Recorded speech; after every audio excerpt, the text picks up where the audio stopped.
दोस्तों, प्रिया नाम की एक लड़की होती है जिसकी उम्र 16 साल की होती है। वो पढ़ने लिखने में काफ़ी ज़्यादा होशियार होती है, इसलिए उसके माता पिता उसकी हर एक इच्छा पूरी कर दिया करते थे। वो कुछ भी मांगती थी, उसके माता पिता उसे बिल्कुल भी मना नहीं करते थे। एक दिन वो अपने माता पिता से कहती है कि पिताजी, मेरे लिए एक कुत्ता ला दीजिए। तो उसके पिता उसे मना नहीं करते और उसके लिए एक कुत्ता ला देते हैं। अब वो लड़की उस कुत्ते के साथ हिल मिल जाती है। एक दिन की बात है दोस्तों, ये लड़की उस कुत्ते के पास में जाती है और उससे छेड़छाड़ करना शुरू कर देती है और उससे संबंध बनाने लगती है। लेकिन उसके बाद उस लड़की के साथ कुछ ऐसा होता है कि जब आप सुनेंगे तो आपके रोंगटे खड़े हो जाएंगे। जी हाँ दोस्तों, आप लोगों को बहुत ही हैरानी होगी, इसलिए इस वीडियो को पूरा ज़रूर देखिएगा। इस वीडियो के अंत में आपको एक बहुत बड़ी सीख मिलने वाली है। तो आइए जानते हैं पूरी घटना इस वीडियो में।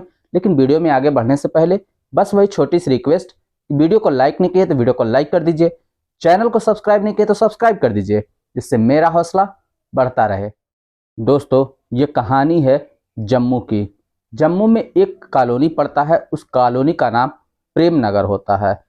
प्रेम नगर कॉलोनी में एक लड़की होती है जिसका नाम प्रिया होता है।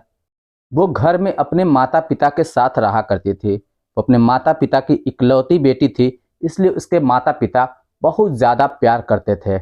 उसकी हर एक ख्वाहिशों को पूरा कर दिया करते थे।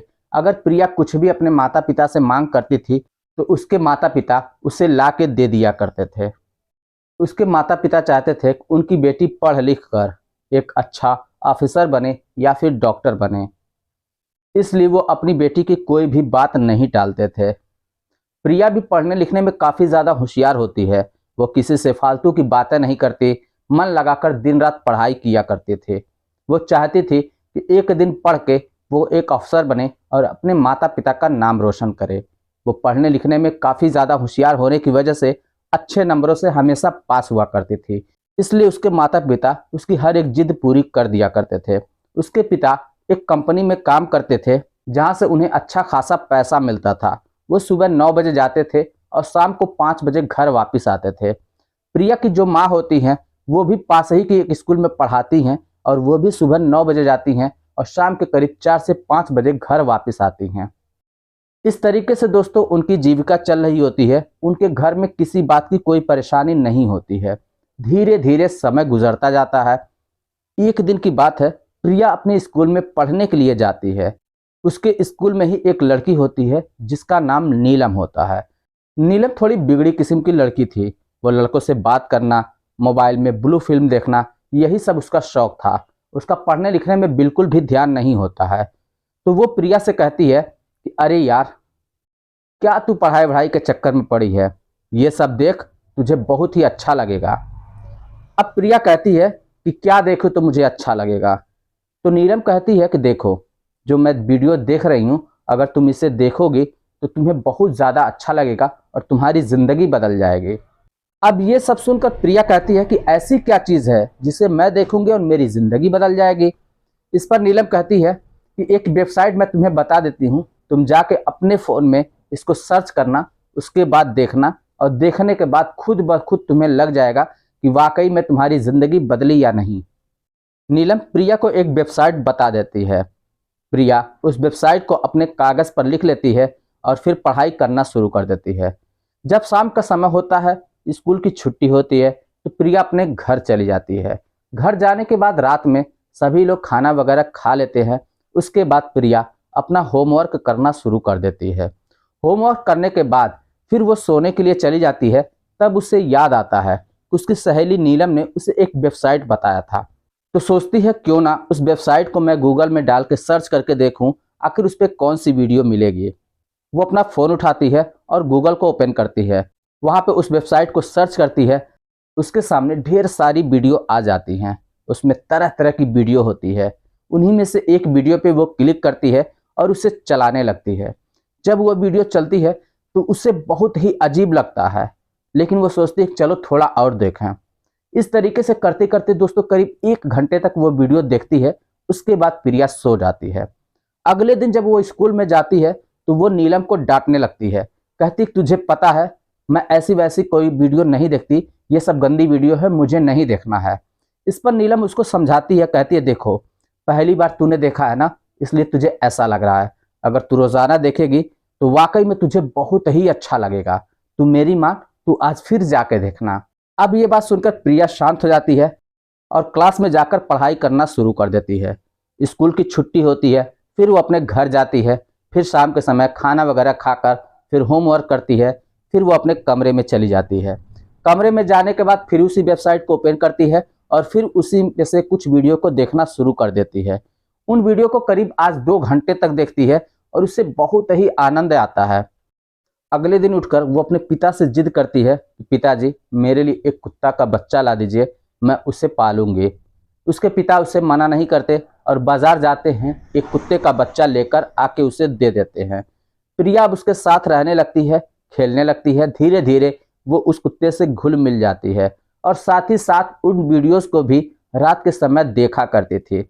इस तरीके से दोस्तों करीब 6 महीने का समय गुजर जाता है। 6 महीने का समय गुजरने के बाद वो कुत्ता भी लगभग बड़ा हो चुका था। एक दिन प्रिया कुत्ते के पास जाती है और कुत्ते को लेकर अपने कमरे में चली आती है। कमरे में आने के बाद उस कुत्ते के साथ छेड़छाड़ करना शुरू कर देती है, उसके साथ अश्लील हरकतें करती हैं। लेकिन आखिर कुत्ता तो कुत्ता ही होता है, तो कुत्ता कुछ कर भी नहीं सकता। अब वो सोचने लगती है कि किया क्या जाए। तब उसके दिमाग में एक बहुत ही खतरनाक प्लान आता है। वो अगले दिन स्कूल में जाती है और अपनी सहेली नीलम से कहती है यार अगर कोई लड़का हो तो उसका मुझे नंबर दे दे, मुझसे उससे दोस्ती करा दे। अब नीलम समझ जाती है तो वो कहती है कि मैं एक लड़के का नंबर दे रही हूँ, तो उससे फ़ोन करना और बात करना और उससे मेरा नाम बता देना। प्रिया उस लड़के का नंबर लेती है और नंबर लेकर फिर अपने घर चली आती है। घर पे आने के बाद फिर वही रूटीन होता है, खाना वगैरह खाकर फिर अपना होमवर्क करती है। उसके बाद सोने के लिए चली जाती है। रात के करीब 11 बजे उस लड़के को प्रिया फ़ोन लगाती है तो उधर से विकास नाम का लड़का जो होता है वो फ़ोन उठाता है। वो कहता है कौन? तो प्रिया कहती है कि आपका नंबर मुझे नीलम ने दिया है, आप विकास बोल रहे हैं ना? तो कहता हाँ। विकास समझ जाता है इस लड़की को दोस्ती की ज़रूरत है, तो वो धीरे धीरे उससे बातें करने लगता है और बातों ही बातों में उससे दोस्ती कर लेता है। इस तरीके से दोस्तों वो रोज़ाना अब बातें किया करता है और करीब 1 घंटे तक डेली उससे बात होती रहती है। धीरे धीरे समय और भी गुजरता जाता है। करीब 2 महीने का समय जब गुजर जाता है तो 2 महीने के बाद एक दिन विकास प्रिया से कह देता है कि मेरी यार इच्छा हो रही है, मुझे तुमसे अकेले में मिलना है। चूंकि प्रिया भी चाहती थी कि कब विकास इस बात को कहे, तो इसलिए वो कहती है कि ठीक है मैं बताऊंगी, जब समय मिलेगा तो मैं तुम्हें बुला लूंगी। अब विकास उस समय का इंतजार करने लगता है। प्रिया को आखिरकार एक दिन वो समय मिल ही जाता है। तब विकास को वो अपने घर पे ही बुला लेती है। विकास उसके घर पे आता है और उसके कमरे में चला जाता है। अब प्रिया से छेड़छाड़ वो करना शुरू कर देता है, अश्लील हरकतें करना शुरू कर देता है। मगर प्रिया भी इस बात का विरोध नहीं कर रही थी, क्योंकि वो इसी चीज का इंतजार तो कब से कर रही थी। अब विकास प्रिया को कसकर पकड़ लेता है। प्रिया की हालत खराब हो जाती है। वो चाहती थी कि कब विकास उसके साथ संबंध बनाए। थोड़े समय के बाद दोनों इतना ज़्यादा उत्तेजित हो जाते हैं कि दोनों धीरे धीरे अपने अपने कपड़े उतार देते हैं। उतारने के बाद विकास प्रिया के साथ संबंध बनाना शुरू कर देता है। विकास की उम्र दोस्तों 25 साल के करीब में होती है, इसलिए वो प्रिया के साथ इतनी जोरदार तरीके से संबंध बनाता है कि प्रिया की हालत खराब हो जाती है। लेकिन प्रिया को बहुत ही आनंद आ रहा था। करीब 1 घंटे तक संबंध बनाने के बाद फिर दोनों थक जाते हैं और दोनों वहीं पर लेट जाते हैं। उसके बाद विकास फिर अपने घर चला जाता है। अब जब भी प्रिया को समय मिलता था तो वो विकास को फ़ोन करके अपने घर पे बुला लिया करती थी। धीरे धीरे वक्त गुजरता है और इन लोगों के ये कारनामे चलते रहते हैं। अब प्रिया के जो पड़ोसी होते हैं उनको कुछ शक होने लगता है कि जब प्रिया के माता पिता नहीं रहते हैं तब एक लड़का आता है और घंटों इसके घर पे रहता है, उसके बाद फिर चला जाता है। उन्हीं में से एक आदमी होता है जो प्रिया के माता पिता को सारी बात बता देता है, लेकिन उसके पिता कुछ भी भरोसा नहीं करते। वो कहते हैं जब तक मैं अपनी आंखों से नहीं देखूंगा तब तक मुझे यकीन नहीं होगा। एक दिन प्रिया के माता पिता प्लान बनाते हैं कि हम लोग ऑफिस और स्कूल ना जाकर देखते हैं कि आखिर होता क्या है। अगले दिन सुबह होती है। फिर दोनों ऑफिस के लिए तैयार होकर निकलते तो हैं, मगर एक पड़ोसी के घर पे जाके रुक जाते हैं। इधर प्रिया को मौका मिला होता है, वो विकास को फोन करके फिर बुला लेती है। विकास घर पर आता है तो उसके माता पिता भी उसे देख लेते हैं, लेकिन कुछ कहते नहीं। तो विकास घर के अंदर जाता है। धीरे धीरे प्रिया के माता पिता भी उसके पीछे पीछे आ जाते हैं। इधर विकास कमरे के अंदर आते ही प्रिया के साथ संबंध बनाना शुरू करता है, तब तक उसके माता पिता आ जाते हैं। दरवाजा खटखटाने लगते हैं। दोनों हड़बड़ा जाते हैं, जल्दी जल्दी अपने अपने कपड़े को पहनते हैं। प्रिया विकास को कहीं पे छुपा देती है और उसके बाद ना चाहते हुए भी दरवाजा खोलती है। जब वो अपने सामने माता पिता को देखती है, उसके पैरों तले से जमीन खिसक जाती है। वो हड़बड़ा सी जाती है और कहती है कि आप लोग तो गए थे ना ड्यूटी के लिए, फिर वापस कैसे आ गए। इस पर उसके पिता प्रिया को एक जोरदार तमाचा मारते हैं। इतने में मौका पाकर विकास वहां से फरार हो जाता है। तब उसके माता पिता प्रिया को बहुत गाली गुप्ता देते हैं, मारते पीटते हैं और कहते हैं कि तूने मेरी इज्जत का तार तार कर दिया। मैं तो एक ही औलाद मुझे मिली थी, मैं बहुत खुश था। मैं चाहता था कि इसे कुछ बना दूं, कुछ अच्छा कर जाऊं, इसकी जिंदगी संवर जाएगी। मुझे इससे ज्यादा और कुछ भी नहीं चाहिए। हम लोग दिन रात तुम्हारे लिए ही मर रहे हैं और तुमने क्या किया, हम लोगों को जीते ही जी ही मार दिया।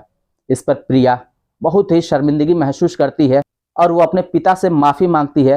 कहती है पिताजी मुझे माफ़ कर दीजिए, आइंदा से मुझसे ऐसी गलती कभी भी नहीं होगी। आखिर माता पिता ही होते हैं। वो अपनी बच्ची को माफ़ कर देते हैं और कहते हैं कि ध्यान रखना, आइंदा से अगर ऐसी गलती हुई तो फिर मुझसे बुरा कोई भी नहीं होगा। धीरे धीरे मामला शांत होता है। फिर प्रिया पहले की तरह स्कूल जाना शुरू कर देती है। इस तरीके से दोस्तों 2 महीने का समय और गुजर जाता है, लेकिन अब प्रिया से रहा नहीं जाता। तब वो एक दिन विकास को फोन करती है और कहती है कि मैं तुमसे रात में मिलना चाहती हूँ, लेकिन मेरी बात ध्यान से सुनो। तुम बाजार जाना और वहां से धारदार हथियार जरूर लेकर आना साथ में।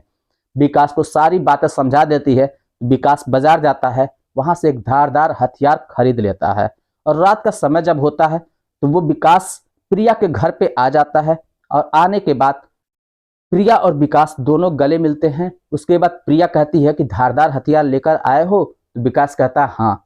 उसके बाद प्रिया कहती है कि काम करो, मेरे माता पिता इस कमरे में सो रहे हैं, तुम वहां पे जाओ और उन्हें सोते ही खत्म कर दो, क्योंकि मैंने उन्हें खाने में नींद की गोली दे दी है, वो जगेंगे नहीं।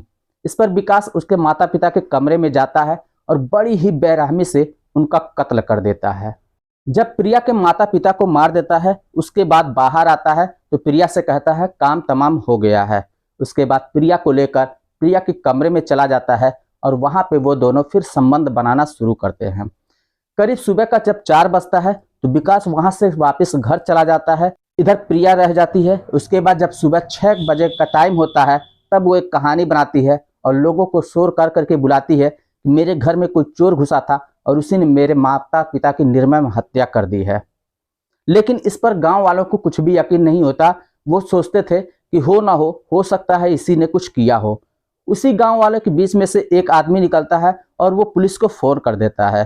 पुलिस करीब 1 घंटे के बाद उसके घर पे आ जाती है और प्रिया से पूछताछ करना शुरू कर देती है। तब उन्हें पता चलता है कि प्रिया के घर पे एक लड़का आता था और उसका कुछ पता नहीं चल रहा है कि वो कहाँ पर है।